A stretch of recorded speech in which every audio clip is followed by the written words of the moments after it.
Kita nyalain, ini seolah-olah pelampungnya nih, saklar pelampungnya aktif, saklar pelampungnya mati. Kita mau bikin sistem yang set pointnya bisa kita atur-atur suka-suka kita. Jadi kita bisa nyalain di titik manapun, mau di sini atau setengah penuh, nggak harus nunggu kedua bandul melayang dulu. Untuk itu kita gunakan relay.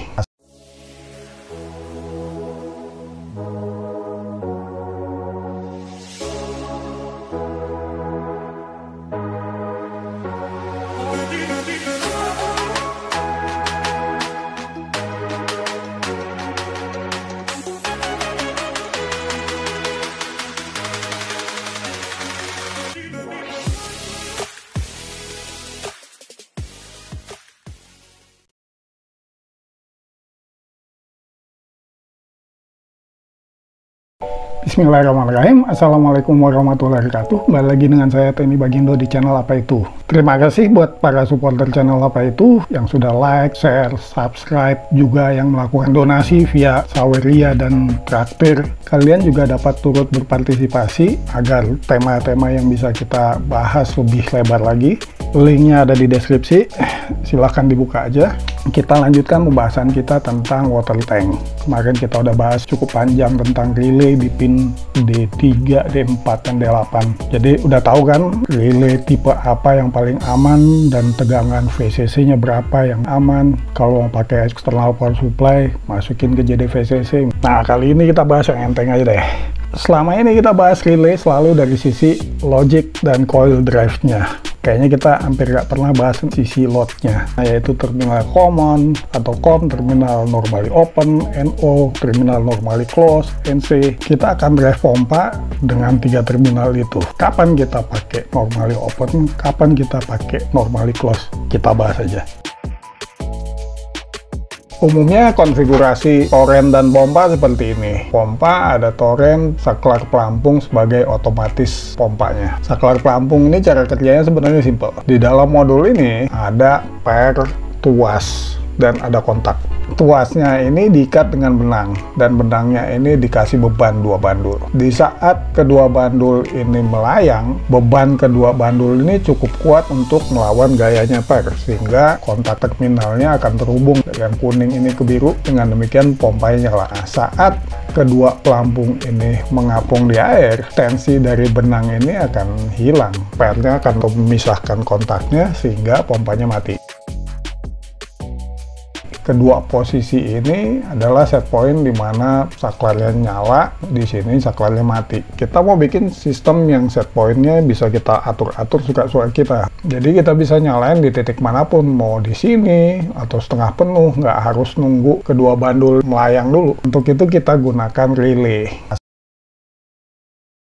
Selama ini kita membahas relay selalu di sisi coil dan transistor, sisi logiknya. Nah, kali ini kita bahas sisi loadnya deh. Terminal untuk loadnya itu ada 3. Common, normally open, normally close. Apa ini artinya common, normally open, normally close? Kondisi coil saat tidak kita kasih tegangan di antara kedua coil itu adalah kondisi normalnya atau kondisi matinya. Common ini kontaknya kemana saat kondisi normal tersebut? Yang sebelah kiri normally close artinya kondisi normal terhubung dengan common. Yang kanan ini normally open artinya kontak yang ini saat normal open terhadap common. Begitu coilnya kita energize, terminalnya ini kontaknya pindah dari common ke normally open. Nah, itu artinya normally close dan normally open.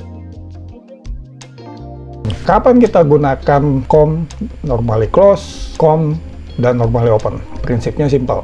Di saat bebannya lebih sering nyala, kita hubungkan dari common ke normally close. Di saat bebannya itu lebih sering mati, dari common ke normally open. Apa contohnya yang lebih sering mati? Lampu dalam 24 jam, berapa jam sih kita nyalain? Paling 6 jam, misalkan dari jam 6 sore sampai jam 12 malam, 6 jam. Makanya kita hubungkannya dari common ke normally open. Kapan kita gunakan dari common ke normally close? Ini kita jelasin. Kita pasang aja relay di sini. Saat kondisi seperti ini, saklar ini kontak, pompanya nyala. Bisa nggak kita intervensi untuk kita matiin? Bisa. Jalur live-nya aja kita potong. Potong sini mati dia. Nggak potong brutal sih. Hubungkan ke common sini, terus dari normally close ini kita sambung lagi ke yang kuning. Jadinya seperti ini. Artinya kalau kita mau matiin pompanya, relaynya di sini kita energize, terminalnya pindah nih dari common nggak akan normally close. Dia ke normally open. L ini nggak kemana-mana dengan pompanya mati. Nah, satu lagi, kita mau bikin pompanya bisa dinyalain di titik manapun. Kedua terminal T1, T2 ini kita paralel ke relay yang satu lagi. Dari common ke normally open. Kenapa ya? Karena pompanya kan nggak selamanya nyala. Jadi kuning ini kita hubungkan ke normally open, yang commonnya kita hubungkan ke yang biru ini atau terminal 2. Nah, walaupun dia kondisinya mati, begitu kita nyalain relaynya, otomatis jalurnya dari live ke sini, masuk ke normally open, lanjut ke common, ke biru, pompanya nyala. Jadi dia diabaikan. Jadi bentuknya seperti ini. Kita demoin aja. Berhubung saya malas ke torrent, yang penting kan kita tahu prinsip kerjanya. Nggak perlu benda aslinya kita peragain. Saat final kita pasang semua di sana. Kita demoin pakai saklar. Saklar pelampung ini kita ganti dengan saklar biasa. Pompanya kita ganti dengan LED indikator. Tegangannya kita ganti dari 220 jadi 5 volt aja biar enak kita utak-atiknya. Jalurnya seperti ini. Kalau saklarnya kita nyalain, otomatis 5 voltnya ngalir sini ke ground. Lampunya nyala. Kita mau matiin, tinggal ini kita nyalain kan, jalur ini putus, 5 voltnya nggak kemana-mana. Ini saklarnya, coba kita kasih daya aja. Kalau kita nyalain, ini seolah-olah pelampungnya nih, saklar pelampungnya aktif, saklar pelampungnya mati. Kita program aja dikit, habis itu kita demoin beneran. Nah, ini code sebelumnya yang versi 3, P3 not MC bla bla bla.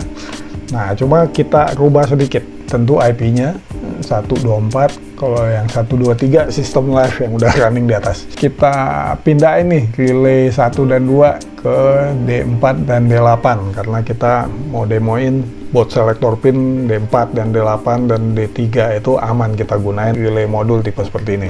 Liter per sentimeternya biasanya kan kita kasih aja 5 liter per sentimeter. Nah, ini kita tambahin tank capacity sama max level. Nah, habis itu di sini ada relay state sama remote. Nah, ini kita tambahin kapan relaynya mati, kapan relaynya nyala, terus percentage-nya. Ini satu lagi nih. Tadinya kan HTML file-nya panjang lebar. Kita pindahin ke indeks HTML ini, kita masukin ke dalam program memori. Jadi apa yang di dalam tanda ini itu disimpan ke program memori. Keuntungannya apa? Kita bisa pakai tanda petik ini dalam sini. Terus apa lagi?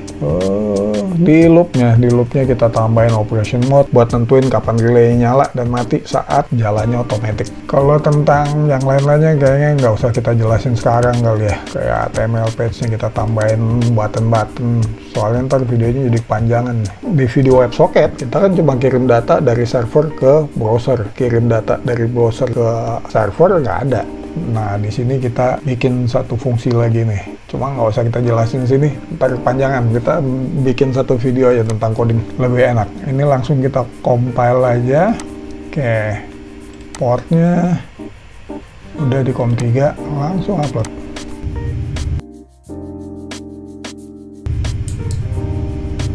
Nah, kita buka browser 192.168.124.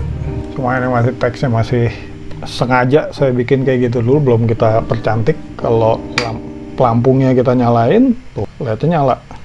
Kita matiin dia dengan cara master switch-nya kita aktifin on, tuh mati dia. Kita nyalain lagi, terus pelampungnya kita matiin. Nah, kali ini kita nyalain dari relay 1 on. Kalau kita mau matiin juga bisa dari sini. Tuh, master relay-nya kita nyalain, semuanya putus. Mau dicetak-cetik sini nggak bakal nyala. Sama. Mau kita nyalain matiin di sini tetap nggak bakal nyala. Itu gunanya master switch. Nah, kan bener gampang seperti yang kita ulas di awal. Topik kali ini santai. Jadi kita cuma bahas sisi loadnya dari relay. Bajunya juga udah ganti ya, karena video ini delay seminggu. Seminggu ini saya nggak bikin video karena sempat demam hampir 5 hari terkapar di kasur. Topik kita tentang loadnya relay selesai, sekalian juga kita demoin bahwa relay modul seperti ini aman kita gunakan di pin D4, D8, D3 nggak kita pasang tadi. Intinya dia aman, kita bisa gunain di NOT MCU di pin manapun, selagi dia GPIO ya. Kalau bukan GPIO ya nggak bisa. Oke. Nah, video berikutnya ntar kita bahas tentang codingnya tadi. WebSocket kan baru setengah jalan tuh, baru dari server ke browser. Dari browser ke server belum kita bahas ya, tombol-tombol tadi. Sekalian juga kita kasih trik-trik dikit deh. Ntar kita simpen HTML filenya nggak di Procmem lagi, tapi kita simpennya, ya mungkin kita kasih contoh dulu gimana cara nyimpannya di Procmem. Habis itu kita simpen di SPR Flash biar lebih gampang lagi. Misalnya kita udah ngedit HTML file di mana-mana, nggak perlu kita copy situ, langsung upload aja. Iya, lebih menarik. Terus ya mungkin kita kasih CSS dikit, jadi nggak angka-angka, tapi kita bikin aja indikator tangki. Jadi kita bisa lihat itu tangkinya kosong karena indikatornya secara visual. Oke, itu aja. Seperti biasa, kalau ada penjelasan saya yang salah, tolong tulis di komentar. Jangan lupa di like dan subscribe. Terima kasih juga buat para donatur, buat supporter channel Apa Itu yang selalu komen, selalu kasih masukan, terus juga yang lakuin donasi via Saweria dan Traktir. Itu aja. Semoga bermanfaat. Assalamualaikum warahmatullahi wabarakatuh.